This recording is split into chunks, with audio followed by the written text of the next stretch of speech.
Hey guys, welcome back to my channel. So in today's video, I'm going to be showing you how I wash my locks and also how I maintain them. So here normally I would wash my hair in the shower, but for the purpose of this video, I'm going to be showing you, or washing my hair in the sink, just to show you guys how I wash my hair, what I do to it, things of that nature. So without further ado, starting off with the products that I like to use. So first I like to use a clarifying shampoo, and I find that the Dr. Bronner's Castle soap is a very good shampoo, definitely when it comes to like clarifying and making sure that you get like all the gunk and stuff like that out of your hair. The one that I have is it's the Hemp Baby unscented one. They do have different ones, like they'll have like a lavender scented one, a peppermint one. Pretty much all of them work the same, but since I also use this for my body all over, I just got the unscented one. So yeah, first I clarify my hair, and then I follow it up with a moisturizing shampoo, and this is actually a shampoo bar. Surprisingly, I was a little skeptical about using a shampoo bar, but I have no complaints about this one. This one is from the Locs company. The last thing I do is use a conditioner. Now, I know when it comes to locks, some people say to use conditioner or not to use it.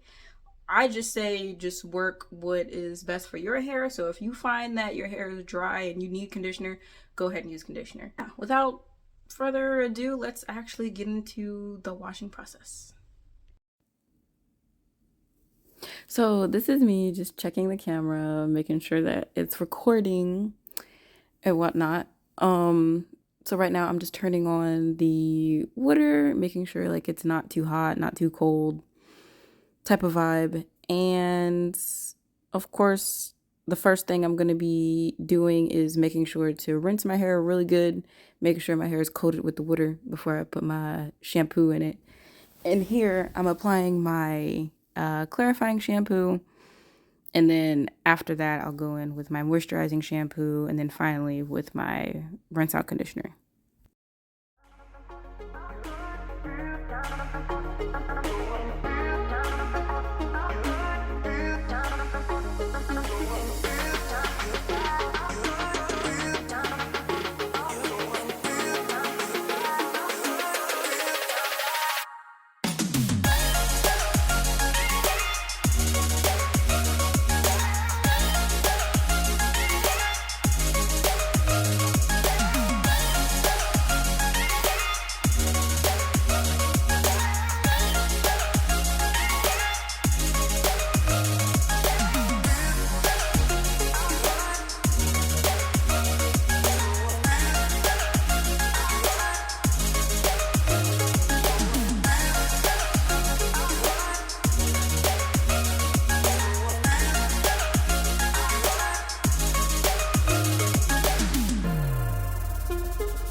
So now that I've finished washing my hair, as you can see, I'm taking a t-shirt and I'm going to be using that to dry my hair. I like to use t-shirts as opposed to using towels because I feel like towels have more lint, but it's just a preference thing. Um, Nothing more to the story.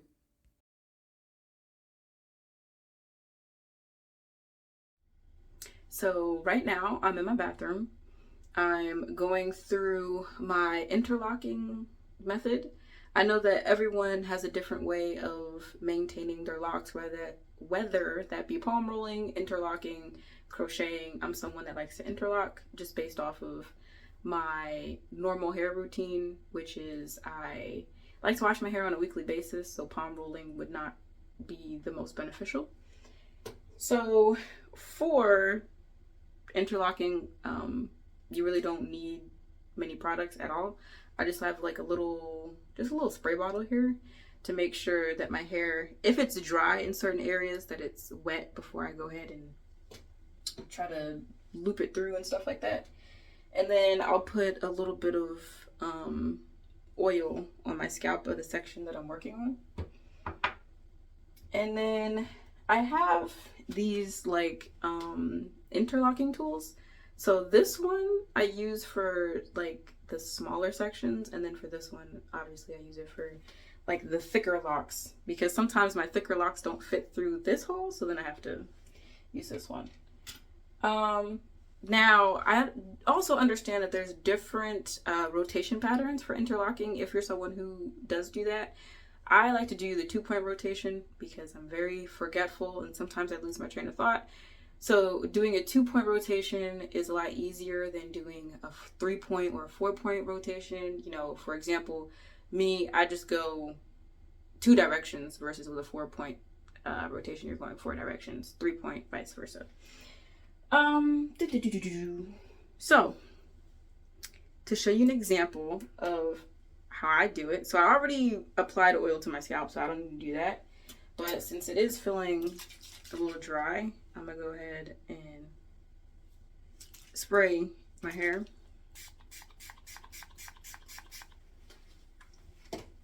All right. Now, of course, so for how frequently I do my hair every 3 months. I know that some people do their hair like every month, every 2 months, but I'm someone, I do my hair every 3 months, and that works perfect for me. And surprisingly, my parts stayed pretty consistent. They weren't messed up or anything like that. So obviously, if you've never done interlocking before, I put my hair through the little loop here. Now I will be looking at my main bathroom mirror just to make sure I ain't messing up nothing. But yeah. So then next what I do, so I already got like a little system going. So I go this direction. And then I go down, if that makes sense. And I hope y'all can see. And then I just repeat the same thing.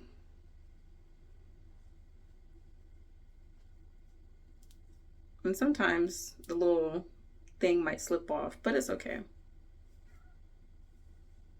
And then obviously when you're going through your rotations, like if you reach a point where it's like you can't feel like you can get it in another loop or pass through, like for example, so right now, you know, the little hook thing, it's not really budging. It's not budging. So that means this lock is good to go. Hold on, my cat was knocking on the door. So yeah, a pretty simple routine. Like it's not basic or it's not complex. It's not complex or anything like that. Yeah. Oh, Charlie.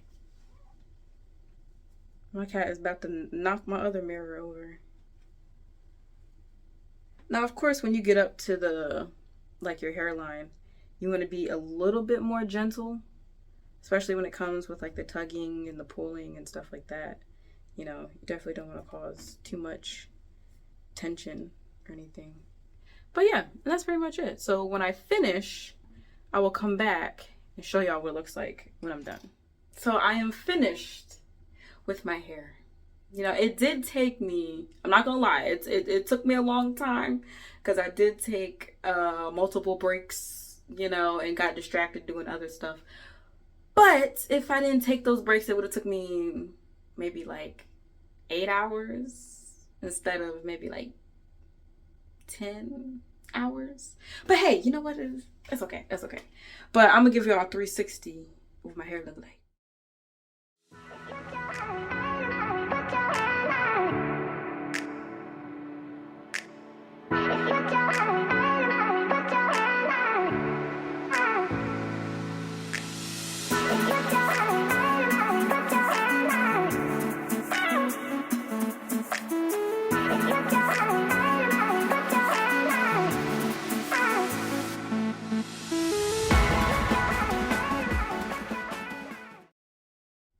And also in regards to my locks, I did start my starter locks off myself because I just kind of felt like, I can only really blame myself if I mess up my hair versus if I were to go to a hairstylist and they mess it up and it's not really what I want.